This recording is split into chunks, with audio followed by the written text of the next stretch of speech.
International news now. The war in Ukraine could have far-reaching implications for all of us. The United Nations says a global food crisis could arise because of the grain and fertilizer shortages caused by the ongoing battle. Let's get the latest from Chris Jones, our correspondent in neighboring Riga, Latvia. Chris, Ukraine's ports obviously closed due to the war, meaning tons of cooking oil, maize and wheat cannot leave their shores. And that has implications for everyone.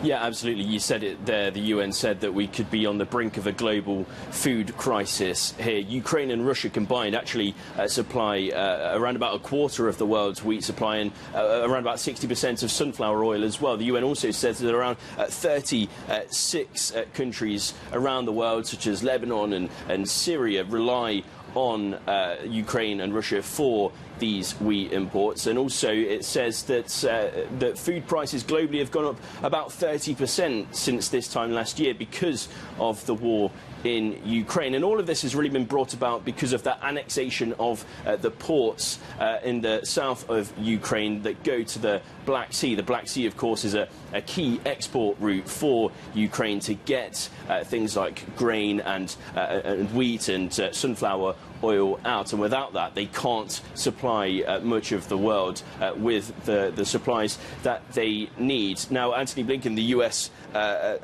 Secretary of State, said that the food supply for millions of Ukrainians and millions more around the world has quite literally been held hostage by the Russian military. And we've seen world leaders trying to reach out to Moscow to try and alleviate this situation. The UN Secretary General Antonio Guterres has been speaking to the Kremlin to try and arrange a deal to allow to get some of those supplies out so that we can avoid famine in certain countries and continents that are vulnerable. However, the Kremlin spokesperson Dmitry Peskov isn't budging on this, it seems. He said that unless and he calls it insane economic sanctions are relaxed on Russia, then they will continue with their standpoint. Yeah, and onto the battlefront, Ukraine says the eastern Donbas region has been completely destroyed by Russian forces. In fact, the Ukraine President Volodymyr Zelensky is calling Donbas hell. Yeah, that's right. That comes from a video address that he published over the past 24 hours. You're right, he called it hell. He also said that there have been constant strikes on the Odessa region, on the cities of central Ukraine, and as you say, the Donbas has been completely destroyed. And many of the people in these regions, you know, in Lugansk and in Severodonetsk, but also in cities like Izium as well, are really trapped in this situation. They are without drinking water, they're without any real food supply, and they're also stuck in their basement because they're scared to come out above the surface because of the constant shelling that we've seen in eastern parts of Ukraine. In fact, in the Lugansk region over the past 24 hours, the Ukrainian military says that there have been around about 13 people that have died because of shelling. And Zelensky says it's not going to get any better anytime soon because he thinks that Russia is about to step up its pressure in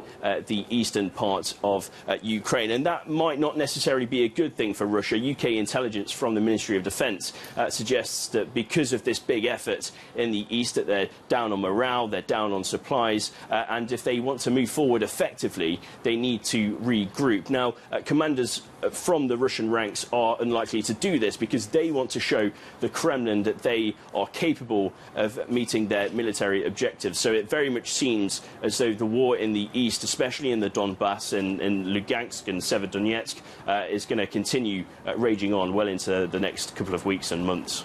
And then the war crimes trial of a 21-year-old Russian soldier continues in Kiev. What's happened so far there?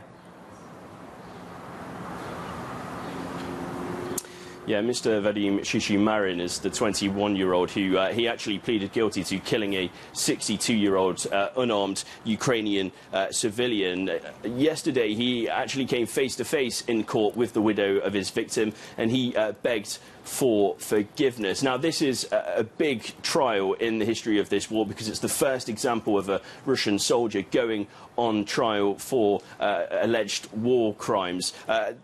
And it comes only days after the International Criminal Court said that it sent a historic number of investigators to Ukraine to look for more examples of alleged war crimes. We've heard, haven't we, over the past a few months or so, that Russia has been accused of using cluster bombs and also targeting civilians. Now, in this specific case, Mr. Shishimarin's lawyers say that he is not guilty of a war crime because the court heard that he was instructed to do this act and didn't want to carry it out himself. The deliberations, though, are still ongoing, and we expect to hear his fate on Monday.